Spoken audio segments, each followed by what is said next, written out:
Hi guys, happy Thursday. Hope you're having a good week.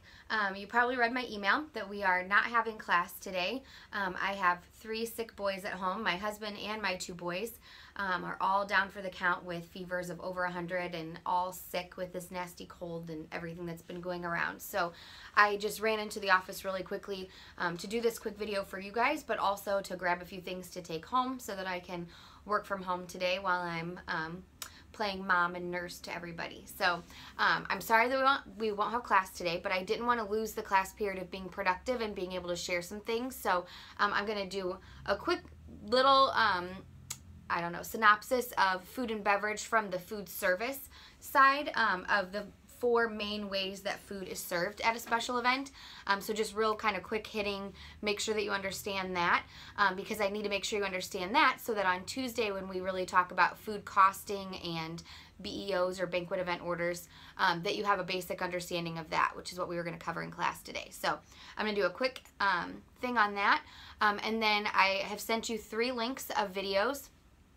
Also in the email. I want you to pick 2 of them. It doesn't matter which 2, and I'd like for you to watch them sometime today or before next Tuesday. My 1:30 class, you guys saw one day I tried to share a couple of videos and the technology was not cooperating with me today or that day. So I just figured I would send you the links and let you watch them on your own time, and you can pick a couple that look intriguing. But it shows you just a different perspective of what I do and the events, not just from still photos, but actually kind of the feelings and the emotion that are attached to events that you can really only capture in video. So please make sure you do that because we're going to talk about them on Tuesday. So quickly, just kind of glossing over it a little bit, but making sure that you understand the most common ways that food is served at events. And we've talked about them a little bit in class, or you've heard me mention them, but the 4 main ways are a buffet meal, which I'm sure many of you have eaten before, whether it's a special event or even just out to eat. A plated meal, which is where your meal is actually served and pre-plated and pre-portioned for your guests. Passed, or you might hear them called butlered, which is where servers are going around actually serving your guests on trays and passing around, which is why it's called passed. And then the other popular one, and it's becoming more and more popular, is family style. If anyone's ever eaten at like a Buca de Beppo or something, a restaurant like that, they bring large platters of food and then it's kind of shared amongst your table. So those are the 4 main styles that you're going to see at any special event, especially one with a traditional caterer. Those are typically the ones that clients tend to choose. And they choose each of them for different reasons. Some of it they choose from a budget standpoint, some they choose from a price point standpoint, but more often than not, they're choosing it just from their personal preference. How they like to enjoy a meal is usually then what they choose to do in sharing their meal with their guests. So explaining it a little bit more, buffet, as I mentioned, you guys have probably eaten at. It's where your catering company is going to put all of your food in one long table, one big long buffet table. Typically it starts from like a salad, it moves into your entrees or your proteins, then into your veggies, and then into usually rolls and things like that. If you're having a carving station with it, which is somebody that's standing there live carving meat or whatever, then usually there's a chef at the very end of the station doing that. The pros with a buffet is people like that they can pick and choose. Maybe I don't like that protein, but I really like carbs, so I'm going to take more than my fair share of, you know, mashed potatoes because I didn't want to eat the other thing. So guests like it from that perspective because they can pick and choose what they like and what they don't like, so they can take more or take less of something. It's a quick, easy way to serve people. You don't have servers wandering through the room. It's less labor intensive. You don't need to hire as many catering staff people to be able to serve that food. So those are some of the pros with buffet. Some of the cons, it's not quite as elegant of a presentation. So some would argue that they think it's maybe a little more casual than a plated meal per se. The other downside is there's a lot of food waste because the caterer is basically, it's a crapshoot how much people are going to take. Is everybody going to take more than their fair share? Some people not going to take enough.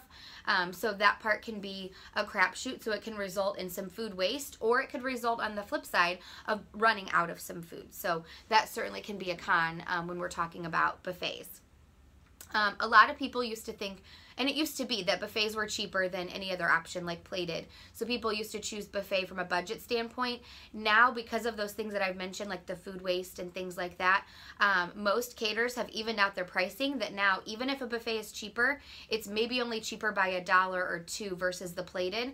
So now I just don't see many of my clients, and I don't recommend most of my clients making a buffet decision based solely on price. I want them to make it more based on the style and the feel of the event, and what makes the most sense. So that is buffet. Plated is pre-portioned plates of food served to your guests. So you may give them options prior to the event that we've talked about and track those, via your RSVP cards. So whether you gave them options or you're just giving them everybody the same thing, plated is where every guest is served a plate of food with a pre-portioned amount of protein, starch, veg, roll. Usually there's some sort of salad or soup course as well. The pros about that: the elegance of the service. It automatically makes it feel a little more elegant, a little more regal. It's, how you might want to serve someone if they were in your home, is, bringing the food to them and making them feel taken care of and comforted.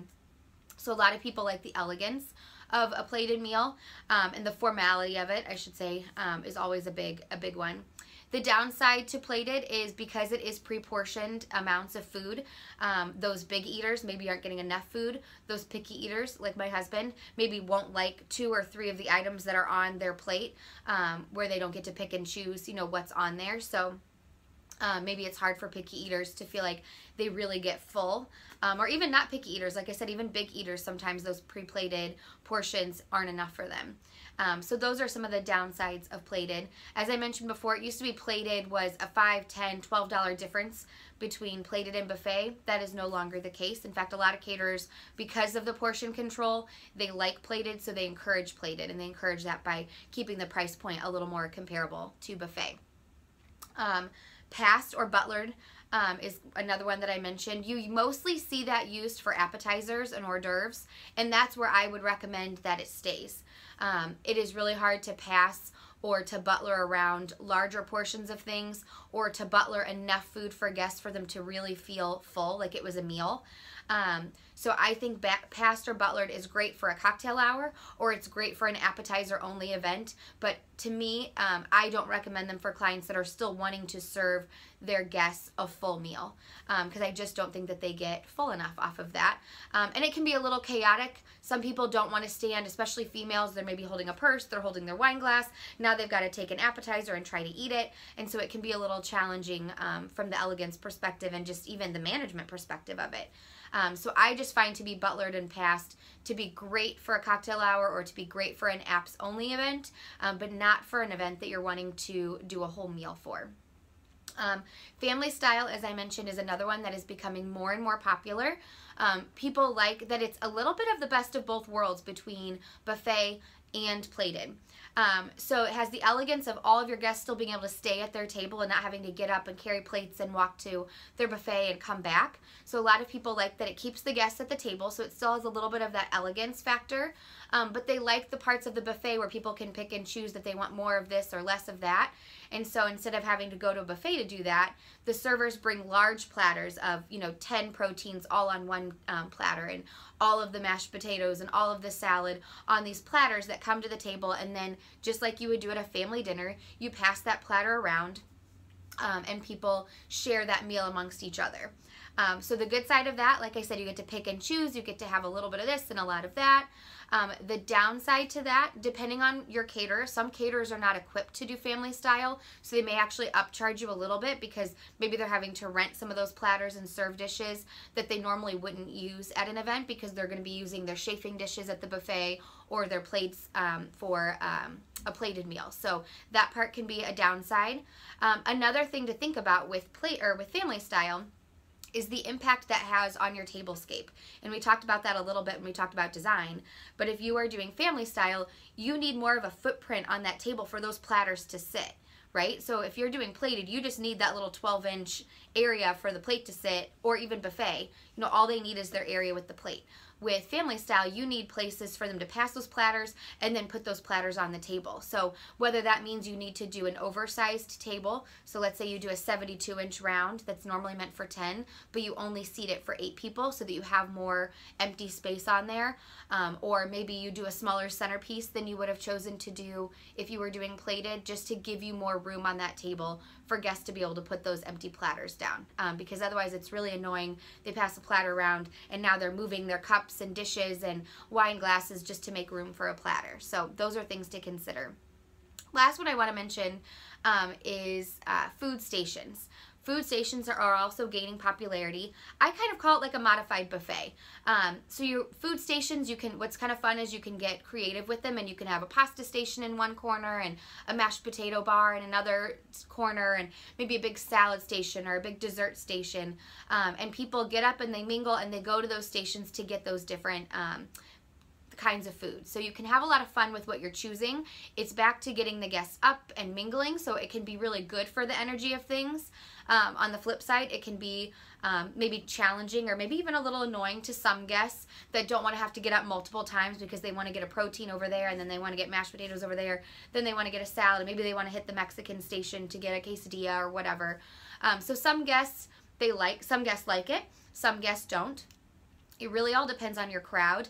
I find that food stations either work really well for much smaller events where it's okay that people are up and mingling because you're not trying to move, 400 people through a food line.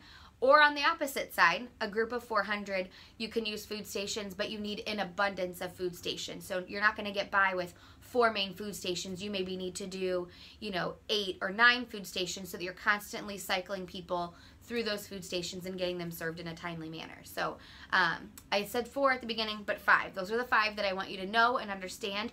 Kind of be thinking about what your personal preference might be, or when you've been to events, things you've seen work really well, or times that you haven't been impressed with the food service, because a lot of this that I've just shared now is going to come into play on Tuesday when we talk about food and beverage cost and making those decisions and how it impacts your event, and then from even just the service standpoint, and going through teaching you guys what a BEO or a banquet check looks like, so that you have a little bit of a feel of what that looks like from the caterer or the property or the hotel side of things. So I know that I was really quick hitting, and we would have spent the entire class period today talking about it, but I got the main points across that I really wanted you to know and understand so that we can dig into the cost a little bit more. So like I said, go watch a couple of those videos that I'm going to link in the email for you. Make sure that you watch a couple of those and that you've watched this. Don't pretend to, because it will help you a ton on Tuesday. And a lot of what I've mentioned today, you will see on a final. Perhaps the question might be, what are the pros and cons to the different food service styles? You might see that. You will see that. So hopefully you've watched it. All right, guys, thanks for understanding. I am so sorry that I am not there today, but I didn't want to lose our content time. So hopefully this suffices for the day. Go watch those videos. Hopefully you will enjoy them. I've given you a couple of different styles and options, and I will catch you on Tuesday. Have a good weekend. Bye, friends.